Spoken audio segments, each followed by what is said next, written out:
The notice of execution was released by Indonesian authorities over the weekend, but Mary Jane Veloso refused to acknowledge receipt of the notice. This report.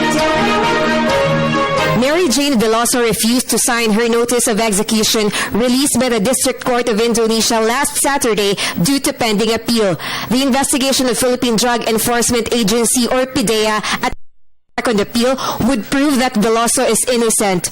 Although the said notice did not specify the date of Mary Jane's execution, the 72-hour countdown traditionally begins upon receipt of the order of execution and in the case of Mary Jane, a firing squad.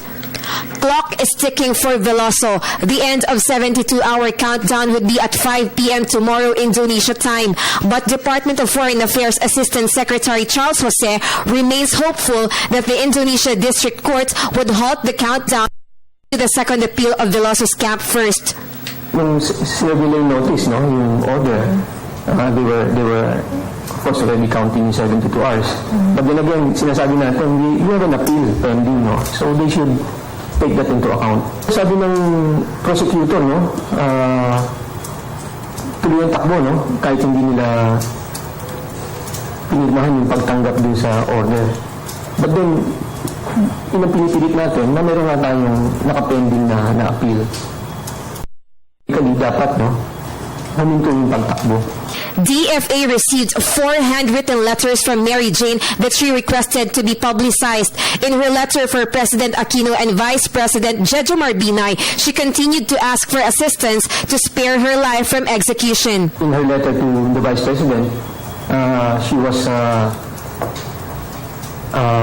repeatedly, no, saying that nakasalalay sa the Vice President, sa Pangulo, na matulungan pa siya, no? That, but she was thankful to the Vice President, to the President, to the Embassy, and to the DFA, no? And to all the those who helped her.